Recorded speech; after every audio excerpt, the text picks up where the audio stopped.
Hello. आज मैं कक्षा 10 का बहुपद चैप्टर स्टार्ट करने जा रहा हूँ।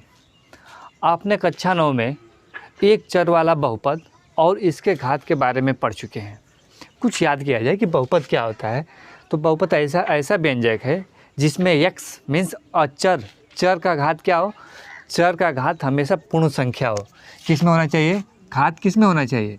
घात अगर पूर्ण संख्या है तो क्या होगा? वो बहुपद होगा।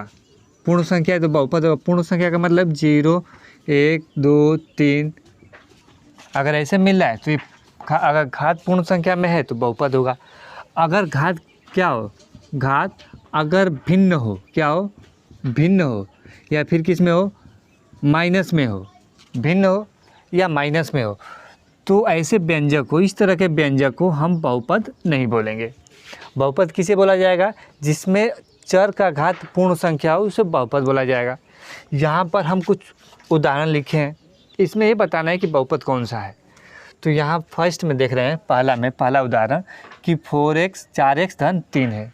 तो यहाँ पर x का घात क्या है? x का घात 1 है, एक पूर्ण संख्या है तो क्या होगा? ये बहुपद है। पहला वाला क्या है? बहुपद है, क्योंकि x का घात क्या है? पूर्ण संख्या मिल रहा है तो बहुपद है। दूसरा में क्या है कि 2y² है माइनस 3y प्लस 4 है। तो यहाँ भी जो अचर है y, इसका घात क्या है? यहाँ पर घात 2 है, यहाँ पर घात क्या है? 1 है। तो घात किस में? पूर्ण संख्या में, तो ये भी क्या होगा? ये भी बहुपद है। पूर्ण संख्या में तो बहुपद है। तीसरा एग्जाम्पल में 5x का घात 3 माइनस 4x का घात 2 प्लस x माइनस कर्णली 2 है। तो यहाँ पर x का घात 3 है, यहाँ x का घात 2 है और यहाँ x का घात 1 है। तो यहाँ भी क्या है? पूर्ण संख्या है। यह जो चर है इसका घात क्या है? पूर्ण संख्या, तो ये भी क्या होगा? बहुपद होगा। यहाँ पर u का घात क्या है? u का घात, यहाँ पर चर यही है, u है, यहाँ पर 6 है, यहाँ पर 4 है, यहाँ पर 2 है और यहाँ पर 1 है। यानी चर का घात जो भी है वो सब क्या है? पूर्ण संख्या है। तो ये भी क्या होगा? एक बहुपद है। क्या है? बहुपद है। पांचवा 1/x माइनस 1, 1/x माइनस 1। तो यहाँ पर x का घात क्या है? 1 है, पूर्ण संख्या है। लेकिन जब इसको हम अंश में ले जाएंगे, अभी x का घात 1 है, अंश में जाएगा तो x का घात -1 हो जाएगा। क्या हो जाएगा? -1। और -1 क्या है? पूर्ण संख्या नहीं है। -1 पूर्ण संख्या नहीं है। यानी या ऐसे भी हम कह सकते हैं कि बहुपद क्या होगा कि बहुपद में अचर, चर हर में नहीं आना चाहिए। अगर चर हर में आ रहा है तो ये बहुपद नहीं होगा। या जब इसका घात 1 है, जब ये अंश में आएगा तो इसका घात -1 हो जाएगा, और -1 पूर्ण संख्या नहीं है, इसलिए ये बहुपद नहीं होगा। 6वें में क्या है कि कर्णी x है, कर्णी x प्लस 1 है। तो कर्णी x का मतलब क्या होता है? x का घात 1/2 धन 1। तो यहाँ पर x का घात क्या है? 1/2 है। क्या है? 1/2। और 1/2 क्या है? भिन्न है। तो भिन्न में अगर आए x का घात, चर का घात अगर भिन्न में आए तो भी क्या होगा? बहुपद नहीं होगा। बहुपद नहीं होगा। अब यहाँ देख रहे हैं तो यहाँ भी तो अंश में कुछ नहीं है, हर में ही है। तो हर में यहाँ पर x² है धन 2x है धन 3 है। तो यहाँ पर अंश में कुछ नहीं है। तो जब ये जो हर में जो घात है इसको जब अंश में ले जाएंगे तो माइनस में हो जाएगा। किस में होगा? माइनस में होगा। तो जब माइनस में होगा वो भी पूर्ण संख्या नहीं, तो ये भी क्या होगा? ये भी बहुपद नहीं होगा। यहाँ पर तो 2x² धन 5x बटा x। तो यहाँ पर x का घात क्या है? अंश में 2 है और यहाँ पर x का घात 1 है। और किससे भाग है? x से भाग है। तो यहाँ में तो हर में x मिल रहा है ना, तो ये बहुपद होगा। बहुपद होगा। और इसका कारण क्या है कि जब हम इसको समहर करेंगे, क्या किया जाएगा? समहर किया जाएगा। या इसमें से हम x को अगर कॉमन लें, उभयनिष्ठ x इसमें कॉमन लें तो x कॉमन लेंगे तो यहाँ पे हो जाएगा 2x धन 5, x कॉमन हुआ है, बटा x। तो x कैंसिल हो गया। जब इसको सिंप्लीफाई करने के बाद क्या मिल रहा है? 2x धन 5 मिल रहा है, यानी हर में नहीं आ रहा है। तो ये क्या होगा? ये बहुपद होगा। यह क्या है? यह बहुपद है। इसमें क्या है कि 2x² धन 5x बटा x², ये बहुपद है कि नहीं है? तब इसको यहाँ से तो x कॉमन होगा, तो x कॉमन हम ले लें। तो x कॉमन लेने के बाद यहाँ पे क्या बच जाएगा, 2x धन 5 बटा एक्स स्क्वायर। तो यहाँ पे x का पावर 1 है और यहाँ पे x का घात क्या है, 2 है। तो एक से एक तो कट जाएगा, एक अभी बच जाएगा।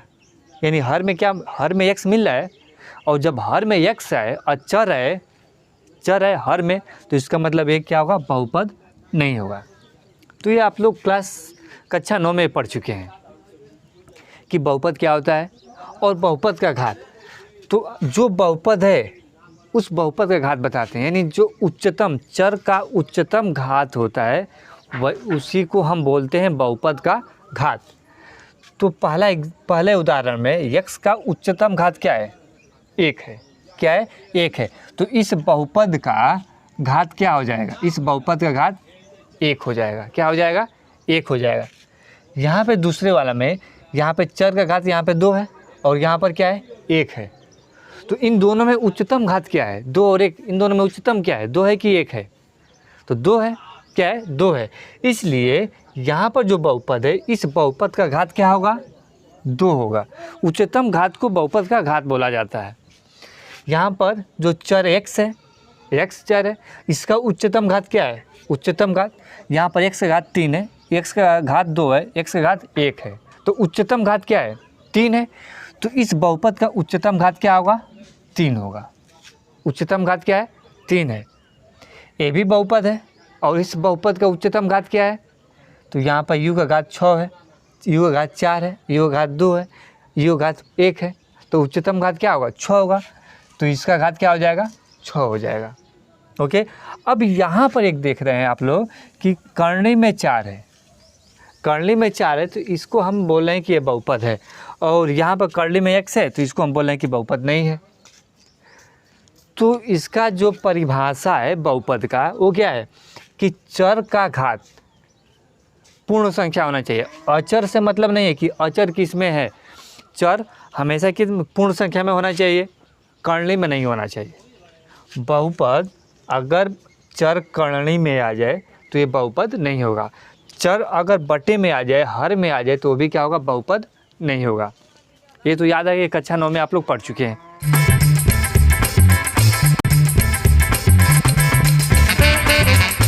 वीडियो को लास्ट तक ज़रूर देखिएगा। अगर समझ में नहीं आ रहा है तो कमेंट कीजिए कहाँ समझ में नहीं आ रहा है। ओके। अब रैखिक बहुपद, यानी जो बहुपद है, बहुपद का घात अगर 1 हो, क्या हो, बहुपद का घात अगर 1 आ रहा है तो उस बहुपद को हम क्या बोलेंगे, तो उस बहुपद को क्या बोला जाता है, रैखिक बहुपद। यानी घात क्या हो, घात अगर 1 हो, घात क्या हो, घात 1 हो, तो इस तरह के बहुपद को हम बोलेंगे रैखिक बहुपद। और इसका उदाहरण क्या हो जाएगा, तो x धन 4, ये क्या है, रैखिक बहुपद का उदाहरण है। x का घात 1, उच्चतम घात 1 है, तो ये रैखिक बहुपद। 2x धन 3, ये भी क्या है, रैखिक बहुपद है। तो रैखिक बहुपद का ये उदाहरण है। यानी घात क्या होना चाहिए, बहुपद का घात अगर 1 है तो ऐसे बहुपद को हम बोलेंगे रैखिक बहुपद। कर्णी 2 धन x, ये भी क्या है, रैखिक बहुपद है। यहाँ पे कर्णी 2 है तो x का घात तो 1 है, इससे ये तो अचर है, और जो बहुपद है चर है, x है, और x का घात 1 है, तो घात 1 है तो रैखिक बहुपद है। तो ये भी क्या होगा, रैखिक बहुपद हो जाएगा। तो रैखिक बहुपद का व्यापक रूप क्या होता है, व्यापक रूप अगर कोई पूछे रैखिक बहुपद का व्यापक रूप क्या है, तो आप लोग क्या बताएंगे कि ax प्लस b, ये क्या है, ये रैखिक बहुपद का व्यापक रूप है। जहाँ पर a और b क्या है, x तो चर है, x क्या है, चर है, और a और b क्या है, तो a b या क्या है, वास्तविक संख्या है। क्या है, वास्तविक संख्या का कोई अवयव है। ए बी क्या है, वास्तविक संख्या का कोई अवयव है। और एक्स क्या है, एक चर है। ए और बी चर नहीं है, ए बी एक्स तीनों चर नहीं है, केवल इसमें एक्स चर है और ए बी क्या है, तो वास्तविक संख्या है। ए बी क्या है, वास्तविक संख्या है। तो अगर कोई पूछे आपसे कि रैखिक बहुपद का व्यापक क्या होगा, तो ए एक्स प्लस बी, ये क्या है, रैखिक बहुपद का व्यापक बहुपद है ए एक्स प्लस बी। ये समझ में आ रहा है। वैसे जिस बहुपद का घात 2 हो, क्या हो, घात 2 हो, तो ऐसे बहुपद को हम द्विघात बहुपद बोलेंगे। क्या बोलेंगे, द्विघात बहुपद। इसका उदाहरण क्या हो जाएगा? तो घात द्विघात बहुपद का घात क्या होना चाहिए? घात 2 होना चाहिए। घात क्या होना चाहिए? 2 होना चाहिए। इसका उदाहरण क्या है? u स्क्वायर धन 3u धन 4। इसमें चर u है, इसका घात क्या है? 2 है, द्विघात है। उच्चतम घात 2 है, द्विघात है। u स्क्वायर, ये भी क्या है? ये भी द्विघात है। क्या है? द्विघात है। u स्क्वायर प्लस 4, ये भी क्या है? द्विघात है। z स्क्वायर प्लस z, ये भी क्या है? द्विघात है। तो ये समझ में आ रहा है नहीं? ऐसा बहुपद जिस बहुपद का घात क्या उच्चतम घात 2 द्विघात बहुपद कहलाएगा। द्विघात बहुपद का व्यापक रूप क्या होता है? अगर कोई पूछे कि द्विघात बहुपद का व्यापक रूप बताइए, तो व्यापक रूप क्या हो जाएगा? तो ax square plus bx plus c, ये क्या है? व्यापक रूप है। किसका? द्विघात बहुपद का। और यहाँ पे चर क्या है? तो चर केवल x है। क्या है? x है। तो फिर abc क्या है? तो abc क्या है? ये वास्तविक संख्या है। वास्तविक संख्या का कोई एक अवयव होगा। जहाँ abc क्या है? तो वास्तविक संख्या का कोई अवयव है। समझ में आ रहा है? त्रिघात बहुपद क्या होगा? यानी ऐसा बहुपद जिसका घात क्या हो? 3 हो, तो क्या हो जाएगा? त्रिघात बहुपद हो जाएगा। उदाहरण, u का घात 3, z का घात 3, बहुपद है, इसका घात क्या है? 3 है, तो त्रिघात बहुपद हो जाएगा। यहाँ पर z है, इसका घात क्या है? 3 है, तो ये भी क्या है? त्रिघात बहुपद है। 2x³ धन 3x, ये भी क्या है? ये भी तो त्रिघात ही है। इसका इस बहुपद का घात 3 है, तो त्रिघात बहुपद होगा। ये समझ में आ रहा है? या फिर हम ऐसे उदाहरण दें कि 3x³ धन 2x स्क्वायर धन x धन 5, ये भी किसका उदाहरण है? त्रिघात बहुपद का उदाहरण है। ये समझ में आ रहा है? अब कोई त्रिघात बहुपद का व्यापक रूप क्या हो जाएगा? त्रिघात बहुपद का व्यापक रूप होगा ax³ plus bx square plus cx plus d, ये क्या है? व्यापक रूप है। किसका? तो त्रिघात बहुपद का। ax³ plus bx square plus cx plus d, ये त्रिघात बहुपद का व्यापक रूप है। अब यहाँ पे चर क्या है? तो x चर है। चर क्या है? x। और a b c d क्या है? तो ये वास्तविक संख्या का कोई अवयव है। a b c d, ये वास्तविक संख्या का क्या है? अवयव है। ये समझ में आ रहा है? तो कोई पूछे कि रैखिक बहुपद का व्यापक रूप क्या होगा? तो ax प्लस b। द्विघात बहुपद का व्यापक रूप क्या होगा? तो ax square plus bx plus c। त्रिघात बहुपद का व्यापक रूप क्या होगा? तो ax³ plus bx square plus cx plus d। ये समझ में आ रहा है? ऐसे जब किसी बहुपद का घात क्या हो? 4 हो, तो उसे चतुर्थ घात बहुपद बोलेंगे। ये समझ में आ रहा है? अब यहाँ पे एक हम बहुपद लिख रहे हैं x स्क्वायर प्लस 5x धन 3, और बहुपद को हम px से लिख रहे हैं कि px बराबर x square plus 5x plus 3। चर क्या है? x है, तो यहाँ पे p, और चर x है तो x लिखेंगे। अगर चर यहाँ पर y रहता तो यहाँ क्या लिखते? y लिखते। क्या लिखते? y लिखते। जैसे यहाँ पे अगर y में कोई बहुपद है कि y स्क्वायर प्लस 2y है, तो यहाँ पे हम कैसे इसको लिखते? py बराबर y स्क्वायर धन 2y। यानी जिसमें बहुपद हो, बहुपद का चर जो है वहाँ पे p, और जो चर है चर को लिख दिया जाएगा। इससे इसको रिप्रेजेंट किया जाता है। ये समझ में आ रहा है? अब यहाँ पे x की जगह पे अगर 1 हम रखें इस बहुपद में, तो x की जगह पे क्या रखना है? 1।